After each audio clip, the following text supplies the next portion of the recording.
Delegate Ian Lovejoy joins us on the podcast today. We're going to talk about data centers, right? We have a new... Impossible not to.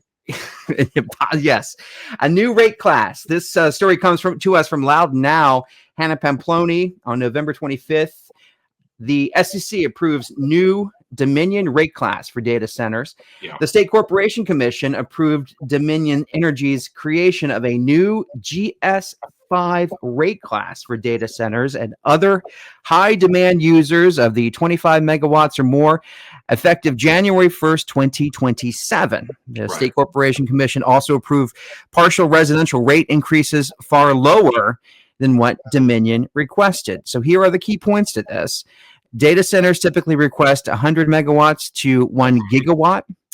New rules require users to pay minimum percentages of contracted demand. The SEC cites surging energy demand is, shocker, driven by data centers. Who knew? Who knew that? Who knew? Except everyone. But yes, who knew? And approved residential rate increases. Now, here are the numbers, right? First of all, I'll just say this. Your bill is going up. My bill's going up. Anybody who lives in Virginia and gets electricity in Virginia, your bill's going up because Dominion is the one that provides it. Whether you have Dominion as your power company or Novec as your power company, Dominion supplies the power to wherever you are. So rate increases, it's $11.24 in 2026. So you'll see that hit next year. And then the following year, you'll see it increase again, $2.36 in 2027. And so with all of this, I mean, I think, it stinks that we're going to have to pay more, right? But what do you think? Does this signal a turning point in how Virginia regulates its data centers with this creation of this new GS5 rate? I mean, the GS5 rate, it's certainly not nothing. I think that, it's hard to sort of celebrate about that too much when simultaneously you're seeing the base rate for everybody go up as well. But I do think, I think the rate was going to go up no matter what. Like you were going to see your rate, data centers or no data centers, just the environment of production and producing and distributing power, you were going to see a request for your rate to go up anyway. And that's sort of one issue, but the issue of the data center stuff, I mean, it's a big deal. It's the first time the powers that be have acknowledged that, data centers are not paying their fair share. And there's all, you could do an entire podcast just on that topic, but I mean, the short of it is it's the first time in the state's history that you could pin our surging power needs on one industry. Historically, the argument has always been, you're building houses, you're also building office buildings, you're building malls, you're building townhouses. The commercial need and the private need have kind of raised together over time. And so a socialized rate, or a rate that everybody kind of pays together, a pool that we all pay into, made sense because you really couldn't peg one development or one industry, one housing development, one mall for ultimately being, the straw that breaks the camel's back and adds a whole bunch of demand to the system. And that was the détente between sort of the residential and the commercial needs since Edison, I suppose, for a long time in the Commonwealth. And finally, what we all, knew is the data centers by their very nature they're power hogs, and they need, just unimaginable amounts of power. I mean, we're talking about the megawatts and the gigawatts and it's small cities. Like each data center is sucking up the same amount of power as small cities.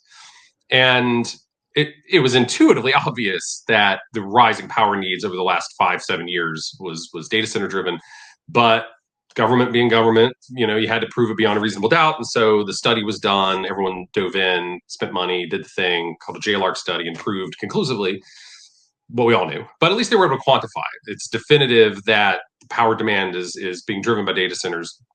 It's out there for everybody to see. And so that triggered a bunch of legislation. And so I think what you're seeing is the SEC and Dominion, particularly Dominion, trying to get ahead of a legislative fix. The idea is, can you fix this in the existing SEC regulation scheme, the rate class process? Is that sufficient to try to deal with this, instead of the legislature coming in and creating new law? And, regulatory bodies probably want to keep things in house and not have the legislature pass new laws every time something interesting happens or different happens. So this is the shot across the bow to the data center industry saying, okay, and just so that the listeners at home understand what this means, when a data center decides to come online, they give a load letter to Dominion saying, well, we need 500 megawatts. We need 100 megawatts or 75 megawatts or whatever the amount is. And then Dominion is required by law to provide it. The data center, however, is not required to use it. And so what you have is data center developments submitting sort of aspirational goals of how much power they're going to need. But a lot of them are coming in under that, and they're not using that amount of power. And so Dominion's revving up to produce all this power, lay the power lines and the generation infrastructure. But not all the data centers aren't necessarily using it, and they're not using it timely. So what the SCC rate class does is it says when you submit that load letter, you are going to pay for the amount you're saying up to that 85%, no matter what. So that's like saying if it's a really hot day outside and there's a cooler of water over on the sideline there, and all the kids are really they're coming off the soccer field, they're really thirsty, and there's one kid that grabs 10 waters, leaving fewer for everyone else, and he drinks maybe 4 or 5 of them and says, but they're mine. I'm going to hold on to them. Yeah.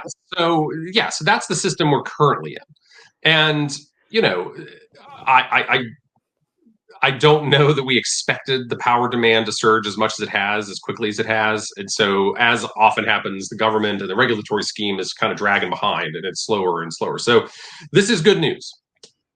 This is good news. Kind of, it's coupled with the rate increase, which is unfortunate. But whether they solve sort of this data center infrastructure issue, the rate increase was coming no matter what. So you have been in the heart of this data center alley. Your district down there in Bristow, Western Prince William County, has seen the influx of data centers over the past 10 years, and we keep using. I'm tired of using the word proliferation, but by gosh, that is just what we have seen, not only in Northern Virginia but across the state.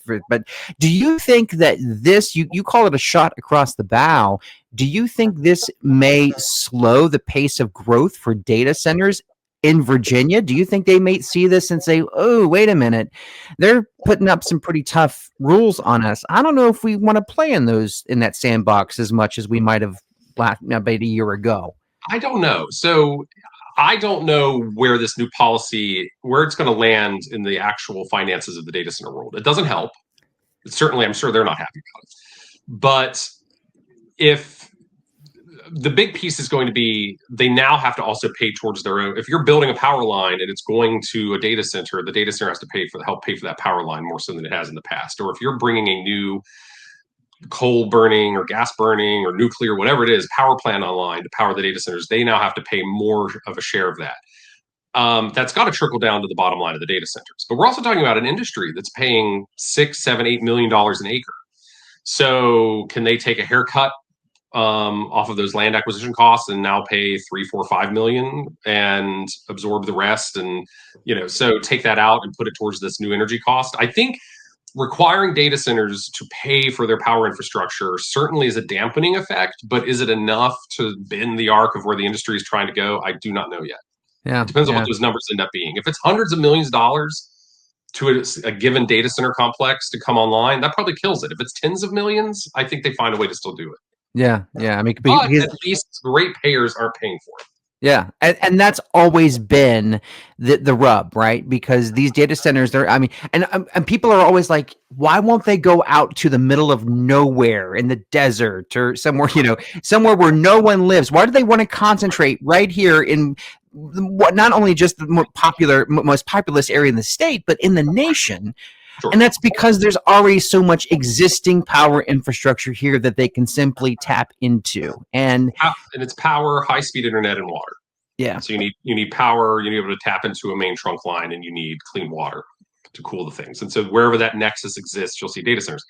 So it's kind of like oil, right? So it doesn't make sense to dig for oil if the cost per barrel is a certain number, but when the cost per barrel goes up, you dig deeper and get to the harder oil. When the cost per barrel goes down, you don't really dig for that deeper, harder to get to oil. So does this shift a little bit? Do other locations suddenly become more interesting to the data center industry? Can it spread out? Can it decentralize out of Northern Virginia? And does this push it in that direction? I don't think it is definitive in that regard, but it's certainly a pressure in that direction.